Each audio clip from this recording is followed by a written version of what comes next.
Good morning, church. Morning. Good morning. Nauna pa rin ako no? Nauna pa rin ako magsalita. So, tulad ng sinabi ni Pastor, ang ating pag-aaralan ay character and integrity. But bago tayo magsimula, pwedeng paki-display yung ating verse for today. Sa Proverbs chapter 10, verse 9.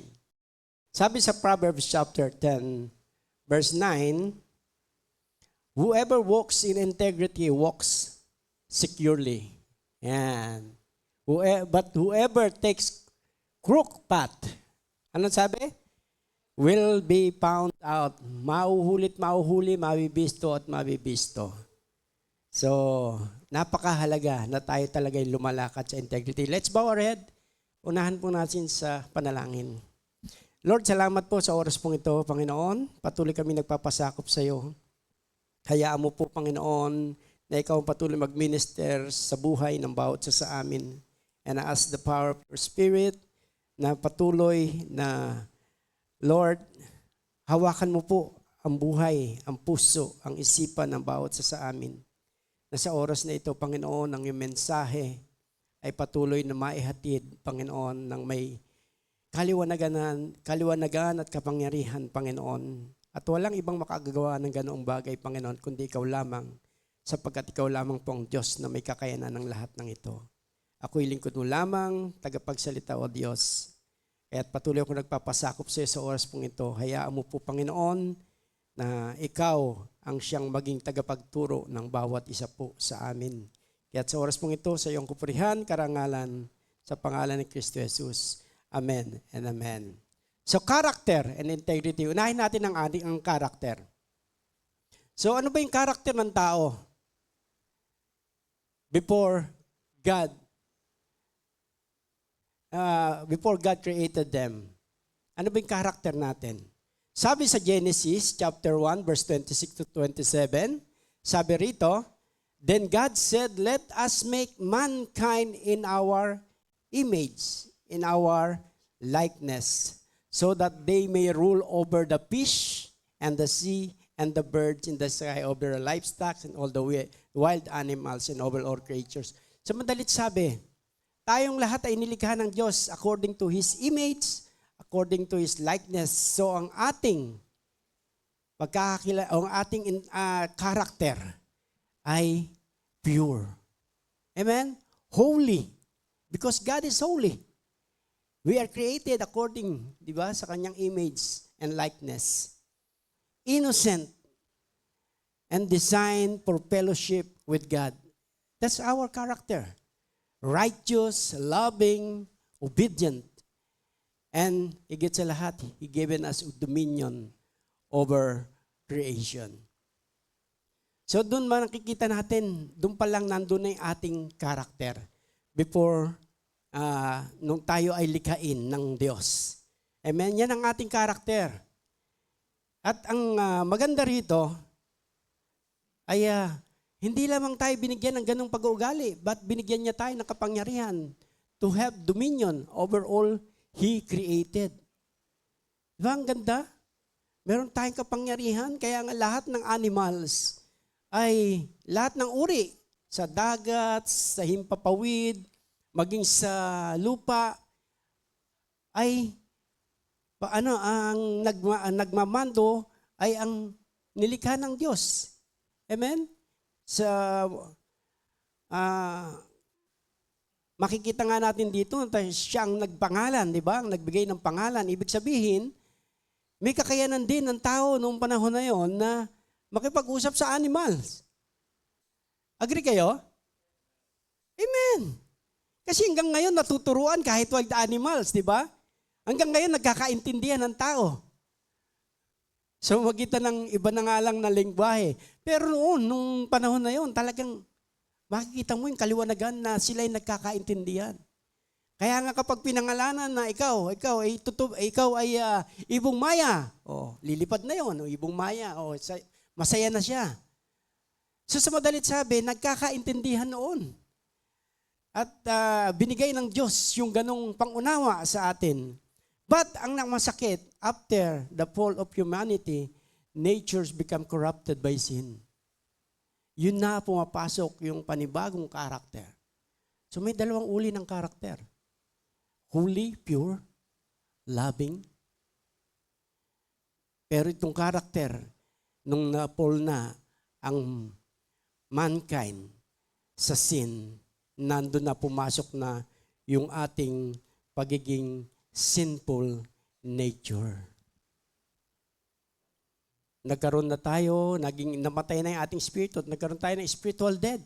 Sabi sa Ephesians.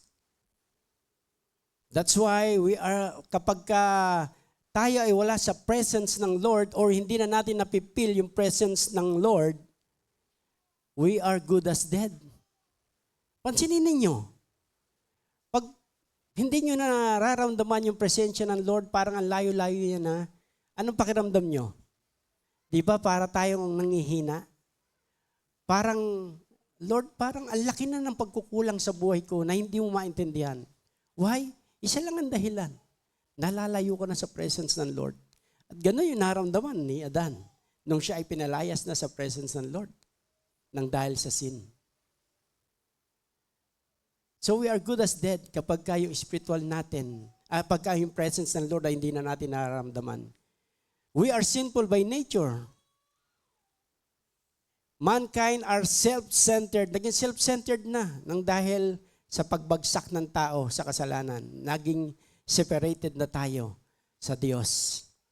And unable na to save ourselves. And because of this character, pride, selfishness, deception, rebellion, unbelief, immorality, hypocrisy, all mankind, anong sabi?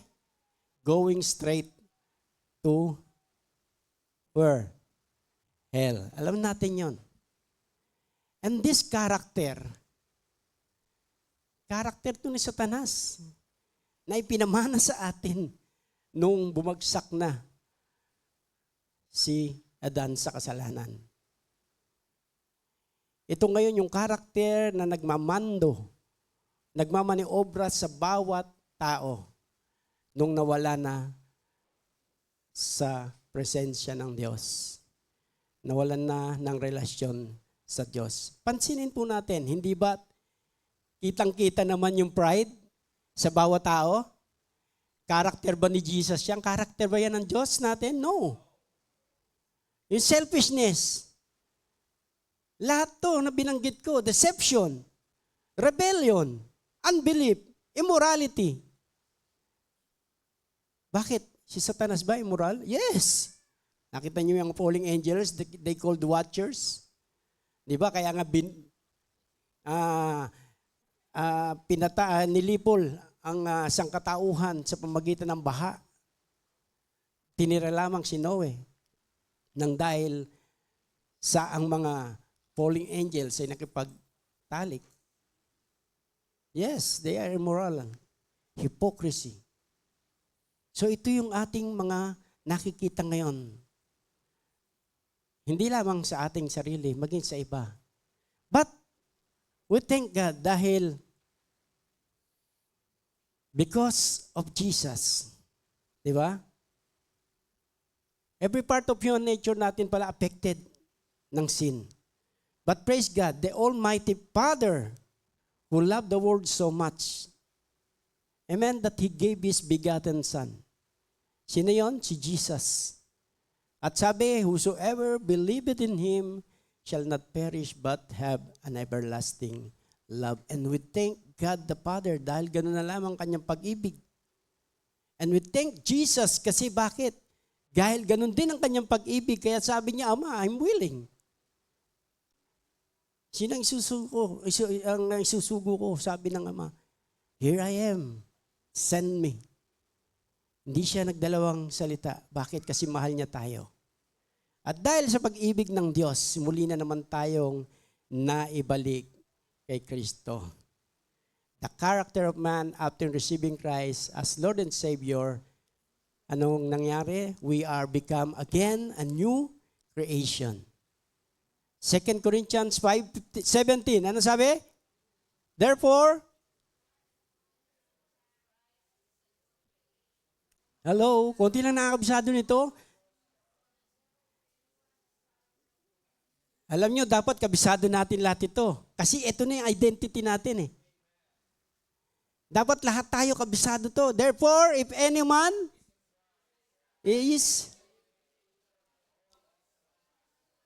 behold, all things have become new. Amen. Yan na yung ating muling katauhan ng tinanggap na natin si Jesus because of His love. At nag-indwell na sa atin ang Holy Spirit. Amen. Kaya nga yung ating katawan, sabi rito, we are the temple of the Holy Spirit. Kaya yung kanta kanina, ang lakas ng dating, di ba? Maramdaman mo yung presence ng Lord. Anong sabi ron? Ano sabi sa kinanta natin? Ha? Yan. Balutin mo ako, yun ba yun? Loobin mo, di ba? Loobin mo ang buhay ko'y maging banal mong tahanan. Kala ko, yung bituing walang ningning na yung alam yung kantayin eh. Kakakanta lang natin kanina eh. Di ba?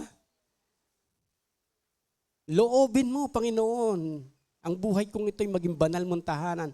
At yun naman ang sinabi sa 1 Corinthians 6:19, na ang banal na Espiritu ay nananahan na sa atin. Our body is the temple of the Holy Spirit. At nang tinanggap natin si Kristo, hindi lang nag-indwell sa atin yung banal na Espiritu Santo. We are transformed into Christ-likeness. Yan sinabi sa 2 Corinthians 3:18. Tayo ay binabago from glory to glory. Amen? Hanggang sa maging kawangis na natin ang Panginoong Yesus. Kaya nga, dahil sa pinag-aralan natin last month, dapat nakikita na sa atin yung fruit ng Holy Spirit. Ano yun? Yung love, yung joy, yung peace, ano pa? Yung patience, kindness, goodness, faithfulness, gentleness, self-control. At yun na yung dapat na karakter natin as a followers, as a believers of Christ. Kasi bakit? Sabi sa John chapter 1 verse 12, we are a child of God. Sabi rito, yet who all did receive Him. Tinanggap na ba natin si Kristo? Hello? Oh, ano sabi? To those who believe in His name. O yet to all who did receive Him. And those who believe in His name, He gave the right to become a children of God. Kaya anak na tayo ni Jesus. Anak na tayo ng Diyos. Kaya muli na ibalik yung ating relasyon sa Panginoon. At dapat, kung naibalik na yung ating relasyon sa Panginoon at tayo naging anak muli ng Diyos, nang dahil kay Kristo Jesus, yung karakter ni Kristo, which is the fruit of the Holy Spirit, it is the character of Christ na dapat nakikita rin sa atin. That's our character, mga kapatid.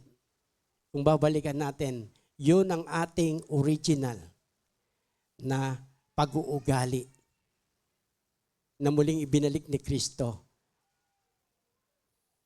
And Jesus Christ demonstrated perfect example of integrity. Let's go to integrity. Integrity means wholeness, honesty, and being the same person in public and in private. And Jesus Christ demonstrated a perfect integrity in every area ng kanyang buhay. Jesus showed this integrity by being completely consistent in His word, action, character, and obedience to God. Hindi siya nagpakunwari. He never pretended to be something He was not. What He taught is what He lived. Kung ano yung kanyang tinuturo, kung ano yung kanyang sinasabi, pinangangaral, yun ang kanyang isinasabuhay. And that's, mga kapatid, ang dapat nating maging ugali. yung integrity ng ating Panginoon, kailangan nakikita rin sa atin. Yung katapatan yan. Amen? So the title of our message, Living with Integrity in a Compromising World. Kasi sa panahon ngayon, mga kapatid, talagang yung compromise, tinatawag ng normal eh. Ano po? Naniniwala kayo? Sa trabaho, sa negosyo, maging sa paaralan, puro kompromiso na.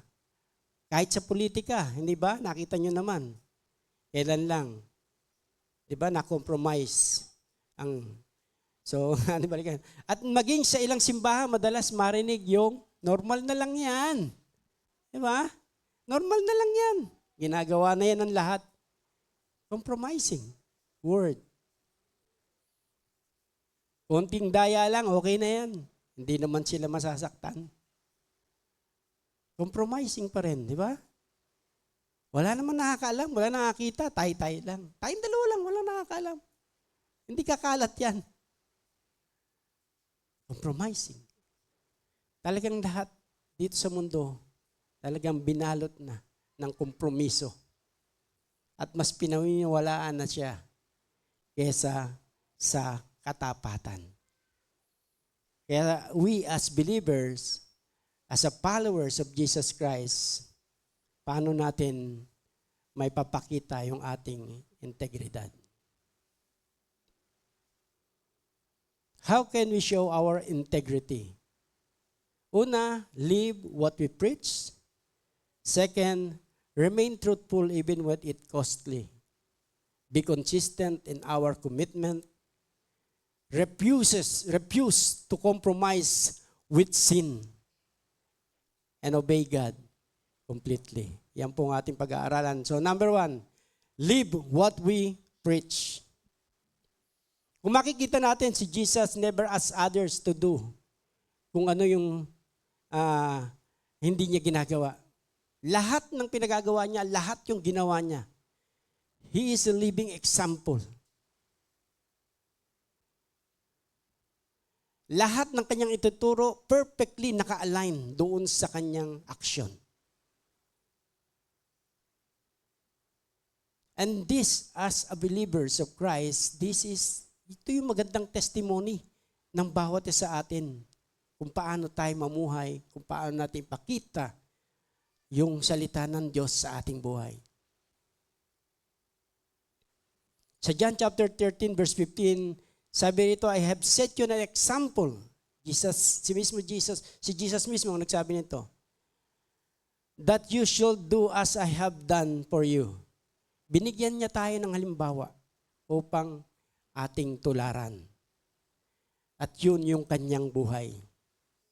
Kaya nga sabi, lagi ng mga Kristiyano at ng ibang mga nangangaral at tumatayo, di ba? Focus lang tayo lagi sa Lord. Focus lang lagi tayo sa Lord. Kung ano may makita natin, marinig natin na hindi maganda, focus sa Lord. Kasi bakit? Mas mahalaga na ang Diyos, kilala ka. Sila hindi. Kaya kung ikaw ay lalayo pa sa Panginoon, ay lalong titibay yung kanilang paniniwala na ganun ka nga. Di po ba? Pero kahit anong sabihin nila, nakapokus ka sa Lord, ginagawa mo kung ano yung sinasabi ng Panginoon ayon sa kanyang salita, mananagumpay tayo at makikita sa atin yung integridad na pagiging isang tunay na followers ni Kristo. Jesus did not only tell people to love, serve, forgive, and pray. He personally practiced it. Ba, talaga nakita naman natin yung love niya sa bawat tao. Nakita niya paano siya magpatawad. Amen? Nakita natin personally yung kanyang buhay ayon sa nabasa natin. Hindi man natin personal, but in the Bible, nakakita ng mga witnesses kung paano siya nabuhay. Tinuro niya maging mapagpakumbaba. Anong ginawa niya? Hinugasan niya ang paa ng mga disipulo. Amen? Biro mo, ikaw yung pinaka-leader nyo, tapos hugasan yung paa mo. Baka mamaya may patay pang kuko yan eh. Di po ba? Or meron pa yung alip. Di ba? Hindi natin masabi. Pero siya, baliwala ang lahat ng yon. makita niyo yung kanyang humility. Even though He is the Lord, Savior, King, pero hinugasan, yung nagpuputik-putik, yun na lang, nagpuputik-putik na paa ng kanyang mga disipulo. Yung time na yun, puro lakad lang sila, di ba? Kaya maalikabok. Tinuro niya kung paano magpakumbaba sa pamagitan nun. Tinuro niya kung paano magpatawad. Sa paanong paraan na kahit sa kamatayan, sa krus, ano sabi niya? Father, forgive them, for they know what they do. Hindi nila alam ang kanilang ginagawa.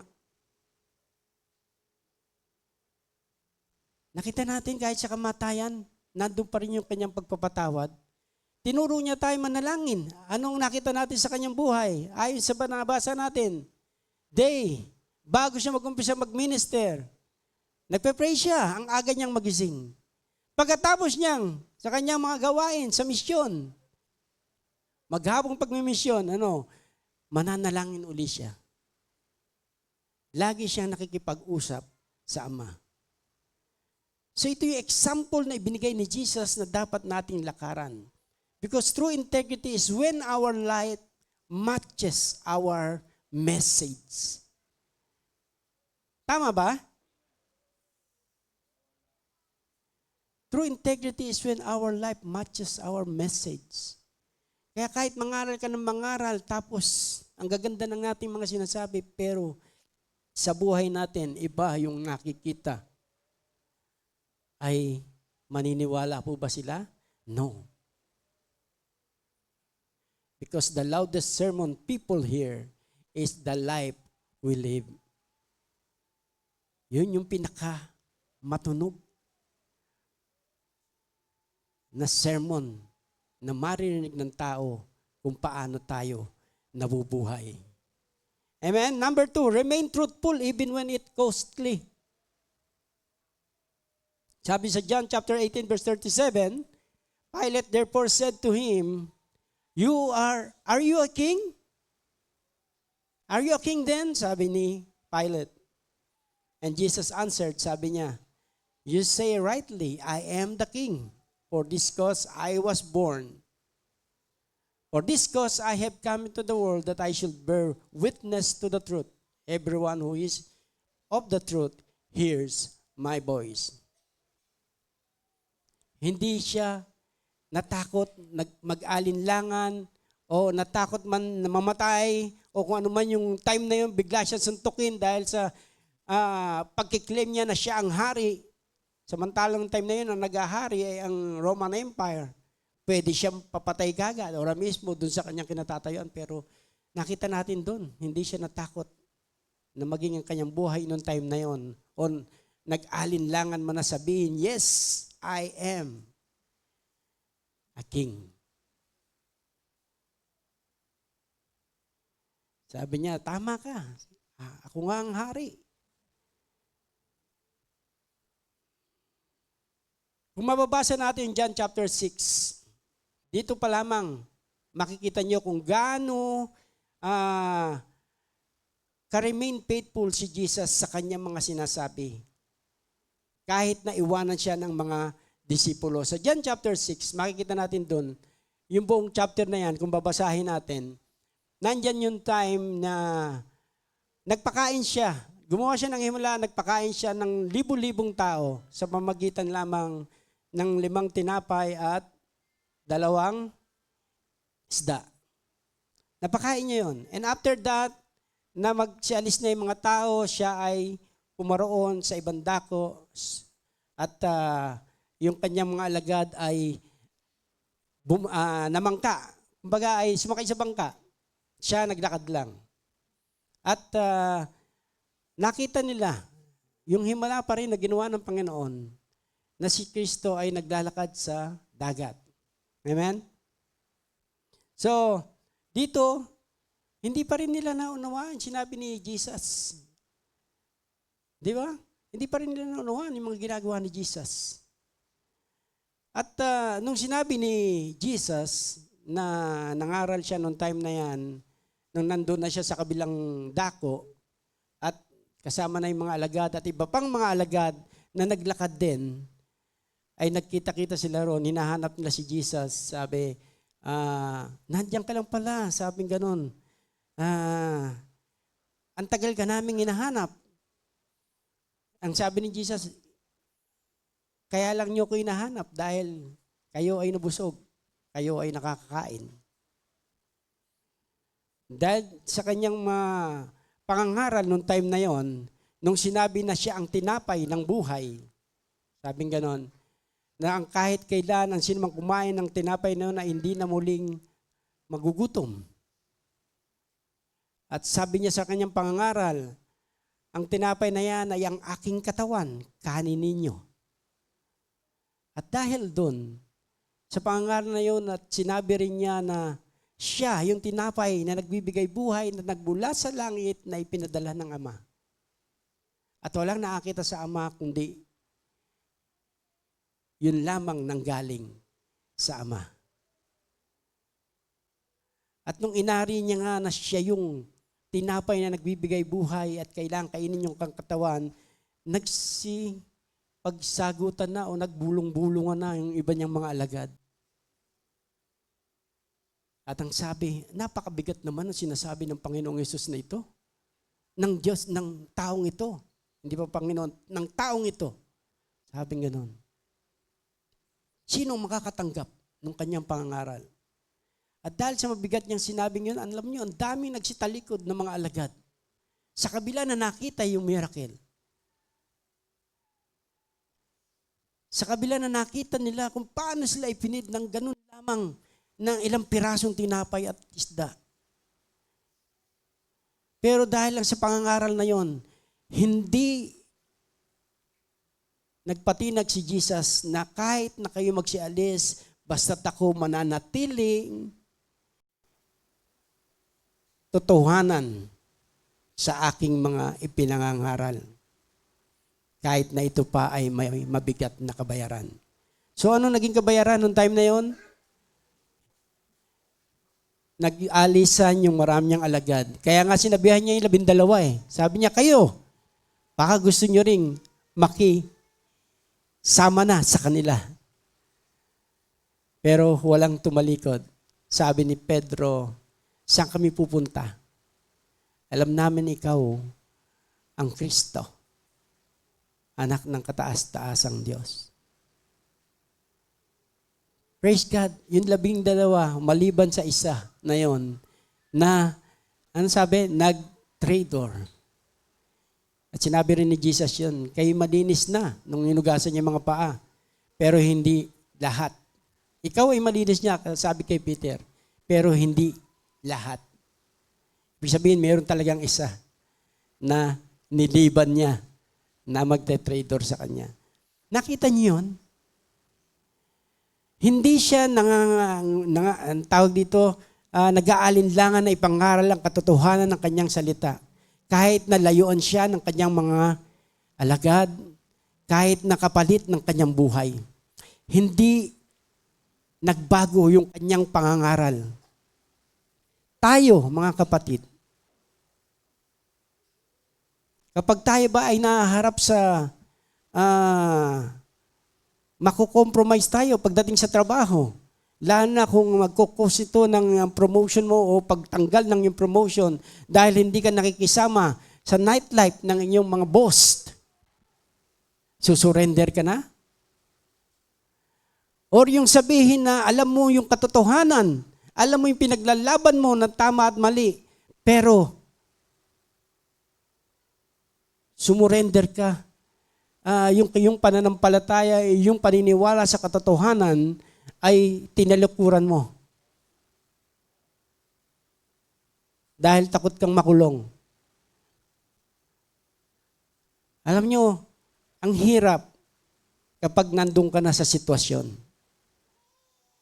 Kaya nga, kapag tayo ay nasa sitwasyon na, doon natin malalaman, mga kapatid, kung ang ating pananampalataya sa Panginoon, yung ating integrity sa pagsunod sa Diyos ay talagang naroon kapag nandyan na tayo sa sitwasyon.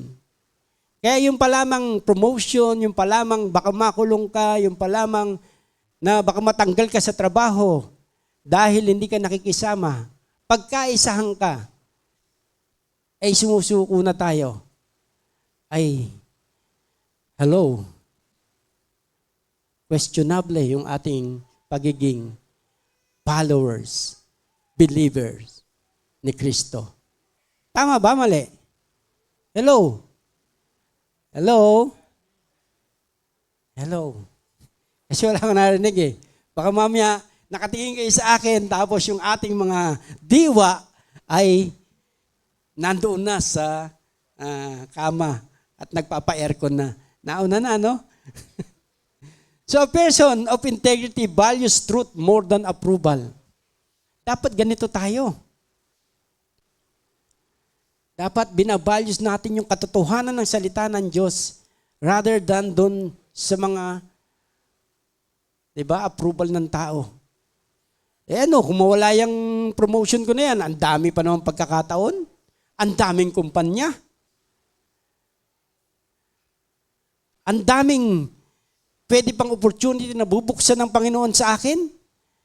Tandaan natin mga kapatid, para hindi tayo madaling sumuko, lagi nating isipin na ang Diyos ang may kontrol ng lahat. Ang Diyos ang may hawak ng lahat. Ang Diyos ay may kapangyarihan sa lahat. Isipin natin lagi yun mga kapatid. At ang Diyos ang lumikha lamang ng langit at ng lupa. Kung minsan nakakalimutan na natin to no? Kaya ganun na lamang pag may mga pagsubok, may mga problema, di ba? Talagang nandun na kagad na lumalayo na tayo kagad sa Lord. Kaya napakahalaga na lagi tayong magbabalik ng ating mga isipan na kalooban sa Panginoon. Pag dumarating na yung mga ganyang pagkakataon, ako'y hindi nagtataas ng bangko, pero I thank God dahil binigyan ako ng karakter ng gano'n ng Panginoon na pagkadating sa salita ng Diyos, kahit kapitan, hindi ako na kumbaga ay nanginginig sa takot. Kasi ang katuwiran ko, kung sirain mo ko, tanggalin ako sa kumpanya, alam ko may opportunity ibibigay ng Lord. Kasi nasubukan ko na eh. Sa lahat ng kumpanya na napuntahan ko, hindi ipababa. Kahit may nanira na sa akin, puro pataas, maging sa salary. Kaya doon ko napatunayan na ang Lord na may control ng lahat. Basta pinangatawanan mo yung kung ano yung tama. Pinaglaban mo kung ano yung tama. Kasi ang hirap na ikaw yung head, tapos yung mga tao mo, pinagtatrabaho, tapos hindi binabayaran. Yung kanilang mga overtime. Yung kanilang mga pinagtrabahuhan, pinaghirapan, na inaabot ng 11 ng gabi. Na kahit nakasagsagan ng lakas ng alon, nagtatrabaho para lang makapasa sa inspection. Siyempre, pwede mo sila magtulong-tulong para ayusin. Tapos pagdating ng bayaran ng sweldo, ilang oras na pinagpaguran. Okay lang kung 2 oras, 3 oras, pero mali pa rin. Pero, yun, ang dami. Tapos hindi pipirmahan. So ikaw yung head, ikaw yung lalaban.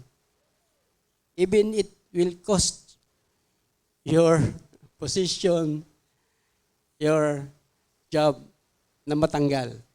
At talaga naman matatanggal ka kasi kapitan yun eh. Wala kang power. But sabi ko nga sa inyo, maraming opportunity binubuksan ng Diyos kapag ka ikaw ay tumayo sa tama. Nanindigan sa tama, ay pinaglaban kung ano yung tama. Kaya nasubukan ko at nais ko na malaman nyo na kailangan manindigan lang tayo sa tama. Kasi yung time na yan, nang ayaw pirmahan ng kapitan, sabi ko, no, Captain, dadalhin ko to kahit saan. Kahit dumating tayo sa 3 letra. At pag sinabi ng 3 letra, tapos ka na, mga kapatid, sinabi ko sa inyo, blacklisted ka na. But I thank God. Ang Diyos na lang ang nag-alis sa akin sa trabaho. Doon pinakikita lang ng Panginoon sa aking buhay na pag tayo ay lagi naging tapat at nais ng Diyos na maranasan ng bawat isa sa atin yun na manindigan sa katotohanan ng kanyang salita. Amen? Kaya pag darating yung mga ganung pagkakataon o sitwasyon, mga kapatid, panindigan natin ang pagiging Kristiyano natin. Panindigan natin yung integrity ng Panginoong Hesus. Kailangan dalhin natin yung buhay na yun. Even if it's costly, maging truth tayo. Amen? And number 3, be consistent in our commitment. Sa Luke chapter 19 verse 10, for the Son of Man has come to seek and to save that which was lost. This is our commitment sa Lord. Kaya tayo kinahabagan. Para tayo rin naman ay magamit niya upang hanapin ang mga nawawala. Hello? Alam mo na mapapahamak ang iyong mahal sa buhay, kamag-anakan, kapatid, kakilala, best friend. Tapos hahayaan mo lang, lalo na kung parents mo, hahayaan mo lang na madala ni Satanas sa impyerno? Tanong niyo kayo, mga anak na narito, hahayaan niyo ba na ang magulang ninyo na ganun mangyari? Hello? No, ano dapat natin gawin? Be consistent in our commitment and to seek to save that which was lost. Trabaho po ng bawat sa atin yon na ibahagi ang salita ng Diyos para sila man ay makakilala at maibalik sa ating Panginoon. Amen. Eh baka mamaya may kapatid ka na pareho kayong Kristiyano tapos hinahayaan mo lang doon sa ginagawa niyang mali. Eh mali din naman yun. Kaya nga mali. O dapat paalalahanan din. Magpaalalahanan tayo. Amen? Hindi kung siya ay matanda, panganay, license na siya na gawin yung bagay na alam mong ikapapahamak niya. Amen? At dadaanin ka sa pagkapanganay. No. As a Christian, pare-pareho tayo ng authority. Kailangan magpaalalahanan. Amen po ba? Si Jesus, hindi nawala yung kanyang focus doon sa kanyang purpose.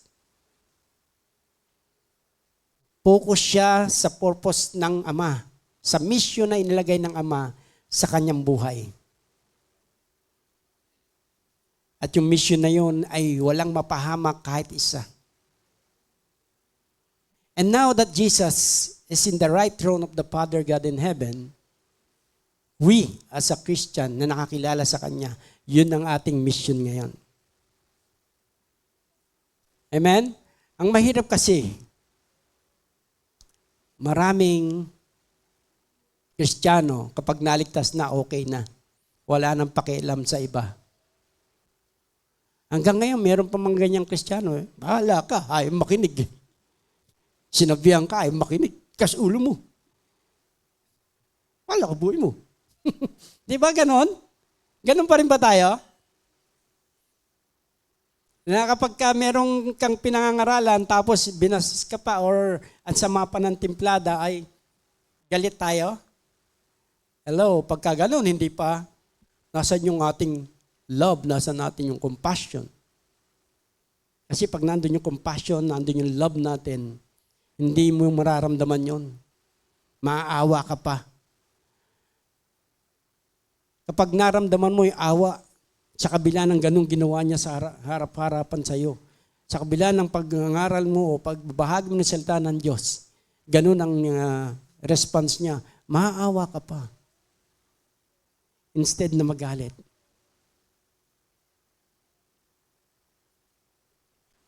Si Jesus never nangyari na kahit siya inilait-lait, no? Kahit sa oras na ng kanyang kamatayan, nandun pa rin yung pagmamak sa kanya. Pinainom pa nga siya nung siya'y nauuhaw, imbis na tubig. Anong pinainom? Suka, di ba? Sour wine. Sour wine, sabi nga, ano may sour wine? Suka. In English ko lang. Suka, imagine. Di ba?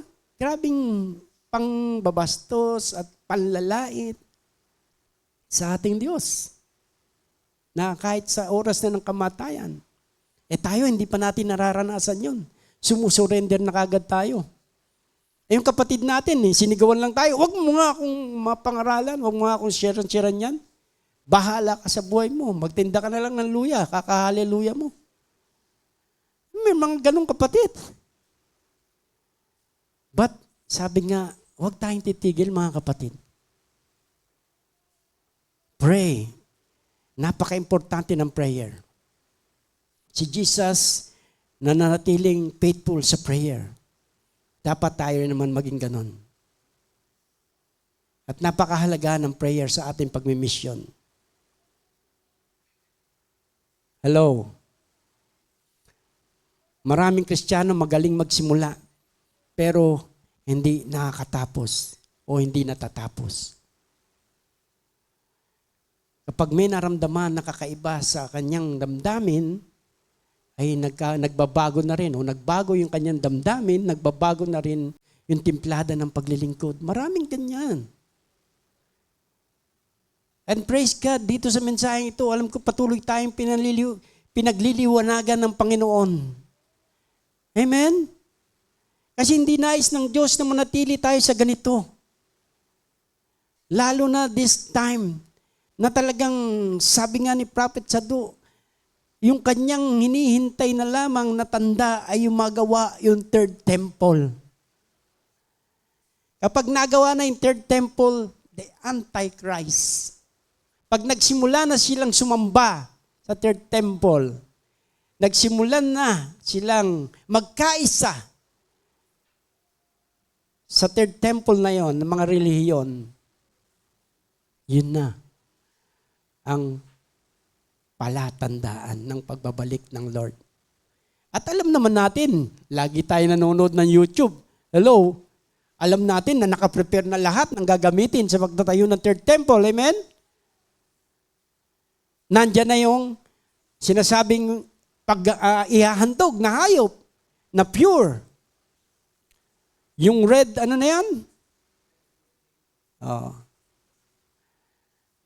Andin na rin yung gold na, ang tawag dyan, yung gintong, ang tawag dito, yung lagay ng kandila. Yun na yun. Nakalimutan ko, nasa dulo ng dila ko kakasalita ko, baka nalunok ko na. So, yun, yung lahat naka-ready na.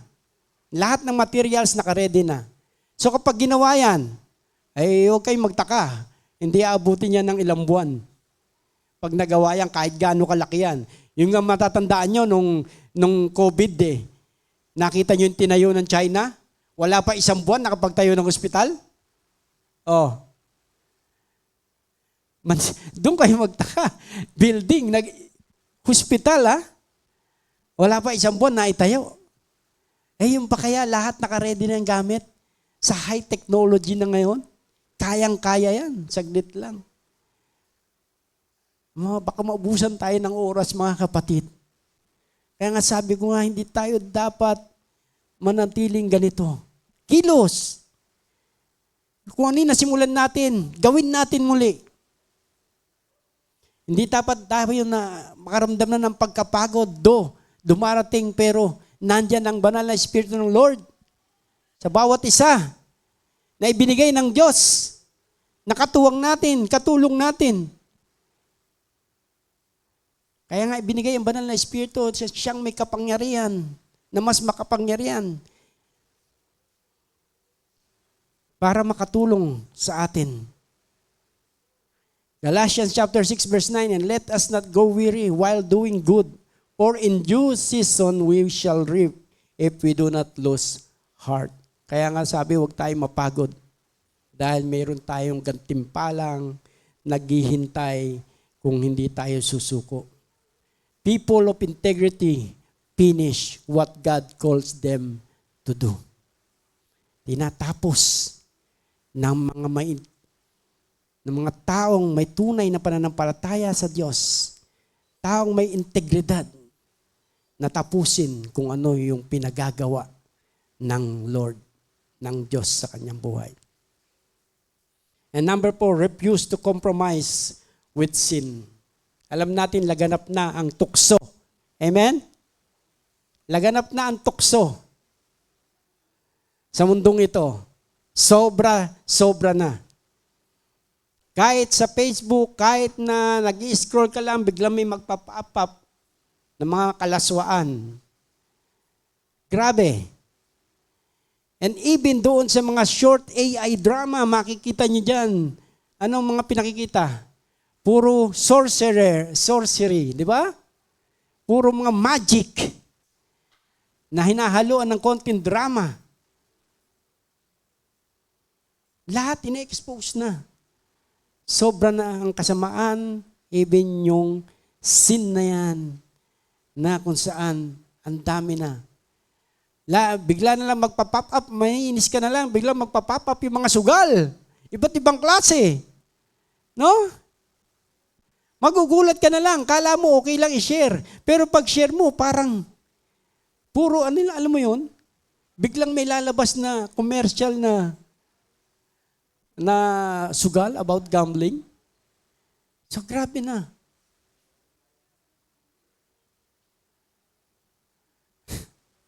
Grabe na. Ayun, naalala ko yun, si Sister Sally, naakyata siya ron. Na puro mga gambling. Ang dami ko nansin, galing sa kanya puro gambling eh.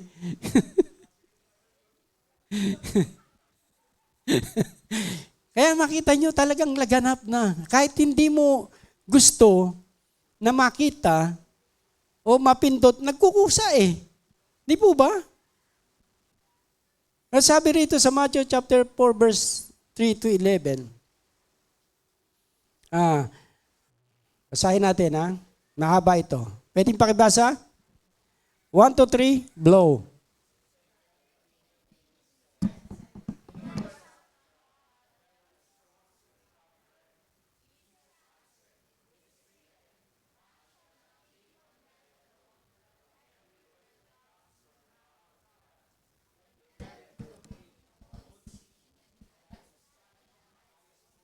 Temple. If you are the Son of God, said, throw your down, for it is written,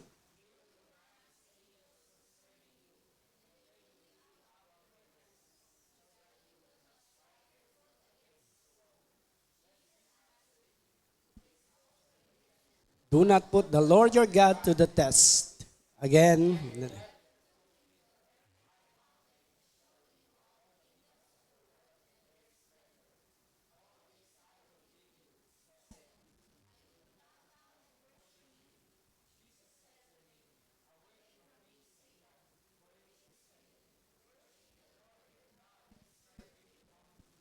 amen. Nakita nyo ang pagtukso kay Jesus? Grabe to ha. Imagine 40 days and 40 nights siyang gutom. Walang kain-kain. Full fast. Tapos, dumating ito ngayon na inaalok ka na, gawin mong tinapay itong bato. Eh, ikaw, alam mo, may kapangyarihan ka, di ba? Pwede mong gawin. Di ba? Isang salita mo lang, pwede mong gawin. Pero pansinin nyo rito, bakit napagtagumpayan ni Jesus yung major temptation na to na ginawa ng dyablo? Because the power of the Holy Spirit. Di ba nabaptize na siya noon? Baptize na siya noon? Hello? Yes, nabaptize na siya noon. At yun yung una niyang mission. Nag-fasting siya ng 40 days and 40 nights. So tayo man, pag dumating yung temptation, nandiyan ang Holy Spirit eh. Kaya nga sabi ng Panginoon, hindi tayo bibigyan ng tukso na hindi natin kayang lagpasan. At siya rin ang gagawa ng kaparaanan upang mapagtagumpayan natin yung tukso na yon. So napagtagumpayan ni Jesus, pagkat nung time na yon siya ay 100% man, di ba? So nararamdaman niya talaga yung gutom. So nalampasan niya yung mga tukso na ginawa ng dyablo because of the Holy Spirit inside of him. And tayo rin naman, huwag tayong padadala. Kung minsan nag-a-agree na lang tayo kaya tayo natatalo. Hello? Kaya kung minsan tayo natutokso kasi ginusto na rin natin. In-entertain na ng ating isipan. Kasi dito nagmumula lahat yan sa isip. Pagka umapaw na dito, bababa na yan dahil napuno na Pupunta na yan sa puso. Kaya lang nakakapasok, nakaka-enter ang temptation because ini-entertain mismo natin. But Jesus, anong naging gawi niya, naging weapon niya noong time na yon? Alam niya na meron siyang kapangyarihan, inaano kagad niya. Tawag dito, binablock kagad niya. Di ba? Kumbaga, sinasaway niya kagad. Ang sabi, hindi lamang sa tinapay nabubuhay ang tao, kundi sa salitang namumutawi sa bibig ng Diyos. At nung sumunod na tukso, ano mong ginawa niya? Ganun din, Word of God.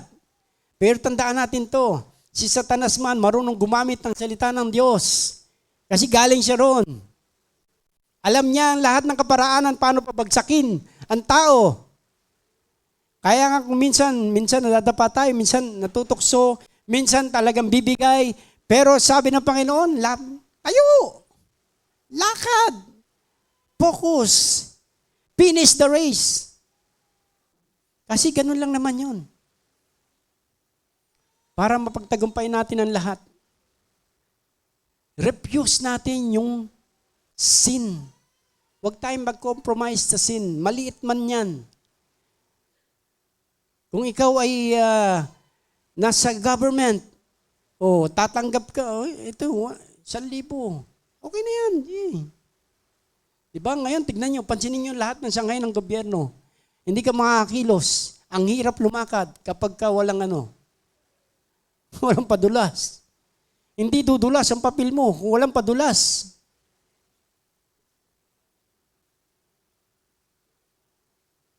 Talagang napakahirap ngayon. Kaya kung tayo Kristiyano na nanunungkulan sa government, kailangan maging tapat tayo.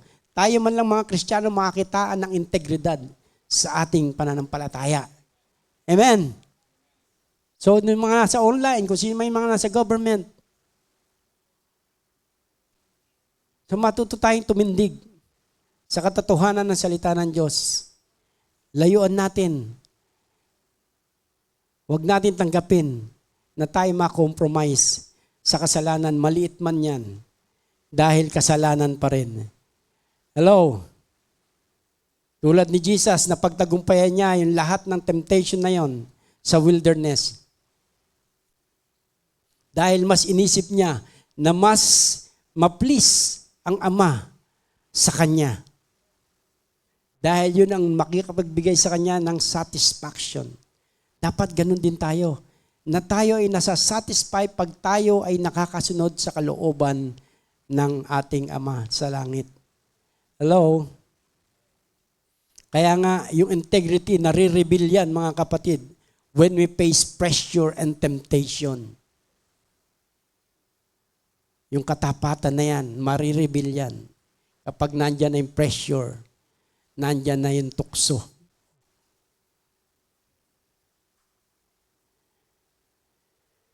And number 5, last, obey God completely. For I have come down from heaven not to do my own will, but the will of Him who sent me. The greatest display of Jesus' integrity was His obedience to the Father, even unto death on the cross. Hanggang sa kamatayan, doon niya na ipakita yung kanyang integridad sa pagsunod sa Panginoon. At naging mapagpakumbaba siya kahit sa kamatayan. Hindi nagbago yung kanyang karakter. Hello, hindi nagbago yung kanyang karakter, inuulit ko. Kahit sa harap ng kamatayan, nakita yung kanyang integridad sa pagsunod sa misyong pinagagawa sa kanya ng Ama. At ito rin ang hinahanap ng Diyos sa bawat isa sa atin, mga kapatid, na maging obedient tayo completely sa Panginoon. At magiging obedient lamang tayo kung patuloy nating alam, nalalaman, naalala, kung tayo nagbabasa, yung salita ng Diyos. Kaya kung titigilan natin magbasa, ay maniwala kayo. Maniwala kayo. Hindi natin magagawang sumunod sa salita ng Diyos. Kasi hindi mo alam eh. O kung nabasa mo man noon, nakalimutan mo na sa tagal, ay hindi pa rin tayo makakasunod sa Panginoon. Kasi bakit? Tatalunin ka pa rin ng lakas ng kapangyarihan ng tukso, ng tawag ng laman sa mundong ito. Tandaan natin, ng ating katawan ay naroon pa rin ang kasalanan dahil ang katawang ito ay talagang, di ba?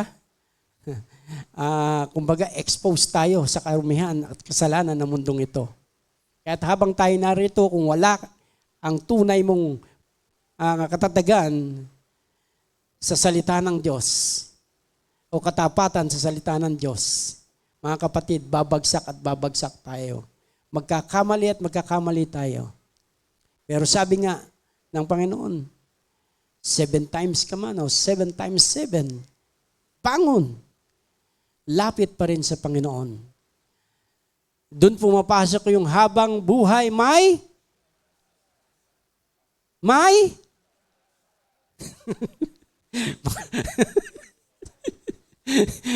maaning ko sa naalala ko tuloy. Okay, tama yun. Habang buhay may pag-asa. Huwag na natin patagalin kasi huwag natin silang gayahin. Habang buhay may pag-asa.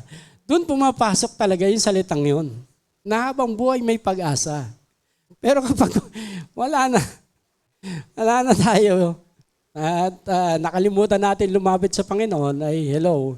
Kaya nga bilib ako sa mga tao na alam nyo, kahit na mayroong kasamaan ng loob, may nakaaway, sa pamilya na lang, punta tayo sa family, may nakasamaan ng loob. Alam nyo, nakakalungkot na nakakabilib. Kung saan sila humuhugot ng lakas ng loob, do Kristiyano, tumatagal yung sama ng loob at galit. Na hinahayaan lubugan ng araw. Samantalang sabi ng Panginoon, huwag hayaang sikatan ng araw ang iyong galit. Hindi natin kasi alam kung sisikatan ka pa ng araw. Hello? Kaya sabi ng Panginoon, huwag niyong hayaan sikatan ng araw ang inyong galit. Bakit? Kasi pag hindi mo alam kung sisikatan ka ng araw sa kinabukasan kung gigising ka pa. Yun ang gusto iparating sa atin ng Panginoon na hindi nakukuha ng iba. Ibig sabihin, kung hindi tayo marunong magpatawad, hello. At pinayaan natin sikatan ng araw, nung time na yun na natulog tayo, hindi na pala tayo magigising. Dire-diretso na pala yung ating tulog. Saan ang punta natin? Hindi tayo nakipagayos, hindi tayo nakapagpatawad. Alam nyo, kaya binigay yan ng Diyos yung utos na yan sa atin, wag hayaang sikatan ng araw ang ating galit. Lubugan ng araw ang ating galit. Hindi mo nga kasi alam kung sisikatan ka pa eh. Hindi ka nasisikatan ng araw. Alam nyo kung sino yun. Diba? Dahil ngayon, kakalusin na kita. Kaya mga kapatid, napakahalaga na tayong laging handang magpatawad. At yun naman ang sinabi ng Panginoon. Forgive and you will be forgiven. If you will not forgive, the Father in heaven will not forgive us. Kaya matakot tayo na kung meron tayong kasamaan ng loob sa tahanan, lalo sa mag-asawa, hello. Kung minsan may mag-asawa, aabutin pa ng kinabukasan no? Paalala lang po ito sa mga magkakapatid. Mga kapatid dyan, kung minsan yung mga sama ng loob ng magkakapatid, di ba, inaabot ng Ilang araw, minsan linggo. Hello. Matakot po tayo. May warning ang Diyos dun eh. Sinabi na yun ng Panginoon. Kaya mga kapatid, kailangan mag-obey tayo kung ano yung sinasabi ng Panginoon. Integrity ay napakahalaga sa bawat mananampalataya. Patuloy nating gawing mabuti, dakilang halimbawa ang Panginoong Hesus sa kanyang integridad sa pagsunod sa Ama. Ganon din naman tayo as a Christian, gawin natin na si Jesus ang ating punong. Diba? Siya yung ating maging simbolo ng ating integridad sa pagsunod sa salita ng Diyos. So focus lang po tayo sa ating Panginoon. Tulad ng pinaalala ng ating mga pastor, nung ako ay membro, ako'y tagapakinig pa lang, sabi, Brad, basta pag nagkamali, tayo lang, lakad lang, tuloy lang. Kasi pag huminto tayo, lalo tayong mapapahamak. Alam niya yung trabaho ko. At meron siyang, kasi may pagka-prophetic siya eh. So, yun yung kanyang paalala. Sabi niya, tayo lang, trabaho lang. Pero, alam nyo, isa sa nagbigay sa akin ng takot sa Diyos nung sinabi niya na bago ko umalis, ay merong lalapit sa iyo na babae na mag-aalok ng kanyang sarili. At pag nangyari yon, Brad, yun na yung hindi mo naaabutin yung tama mong edad. Kaya natakot ako noong time na yun. Hindi ko malimutan yung prophecy na yun sa akin. Hindi mo naaabutin yung tamang edad. Noong time na yun, mga kapatid, 90s, laganap yung mga, ano yung 4 na letra? Yung 3. 4, no? 4 na letra. AIDS. Yes. Laganap ang AIDS. At sa edad ko na yan, dahil ako'y binata, siguro yun yung kanyang kaya sabi niya, may paalala ang Lord sa iyo bago ko umalis nun. Kaya simula nung nagkaroon ako ng takot, na kapag kami mga aakyat ng barko, umiiwas na kagad ako. Kasi bakit? Napakahalaga na magkaroon tayo ng takot sa Panginoon. Kasi the fear of the Lord is the beginning of wisdom. Kaya yung fear na yun, hindi na alis sa akin. Na tuwing sasampa ko ng barko, naaalala ko lagi yung message na yun. Lalo na pag may mga dumaong na at nandyan na, yung mga, yung mga bulaklak. Sabi nila bulaklak. Pero sa kanila, sayang-saya sila. Pero pagdating sa akin, ako'y takot na takot. Kaya napakahalaga na tayo magkaroon ng takot sa Diyos. Nasundin yung kanyang kalooban hanggang sa katapus-tapusan ng ating laban ng buhay. Amen? Kaya nga, I thank God, nakatapos ako sa pagbabarko, ay hindi ako nagkamali sa aking asawa. Yan lamang ang aking na maibibigay na pasalubong. Kasi alam niyo, maraming talagang tukso kapag ikaw ay nagbabarko. Lalo noon na wala pang ISPS code na tinatawag nang hindi pa nangyayari yung nangyari sa New York, yung Twin Tower, 9/11 na tinatawag, September 11. Nung wala pa yan, talagang sa lahat ng bansa, kahit saan ka mapunta, open ang mga visitors. Walang bawal-bawal. Nangyari lang na nagkahigpitan na nangyari na yung 9/11. At nagkahigpitan sa ibang lugar. Pero sa mga Latin America, hindi pa rin. Sa Mexico, hindi pa rin. So, yan yung mga pinupuntahan namin dati. Na talagang kahit mga Kristiyanong, ibang Kristiyano nakasama ko, ay natutukso. Kasi bakit? Inaalaw nila eh. Yun ang sabi ko, inaalaw kasi. Bakit? Eh, lalabas ka eh. Sasama ka sa kanila, alam mo nightlife ang buhay. Di po ba? Ikaw rin lumapit sa tukso. Ako pag lumabas, doon lang ako sa malling. O pag magagabi na, uwi na ako. Ayaw niyo uwi ako mag-isa. Kahit ako lang mamasahe. Kasi naman gumastos ka, kahit mahal ang pamasahe. Huwag ka lang magkasala sa Lord. And I thank God dahil this is a challenge for us, mga kapatid. Mas magandang sundin natin ang Panginoon. Amen? Obey God completely. Bagamat mahirap, yes, mahirap. Totoo yun. Kasi nga, nandito pa tayo sa mundong ito eh. Na punong-puno ng kasalanan at tukso. But, sabi ko nga, greater is He that is in us, in you, than him who is in the world. Sino yung nasa mundo? Si Satanas na nag-ahari. E sino yung sa atin na mas greater ang banal na Espiritu ng Panginoon na hindi tayo iwanan ni pababayaan man. Amen? Amen.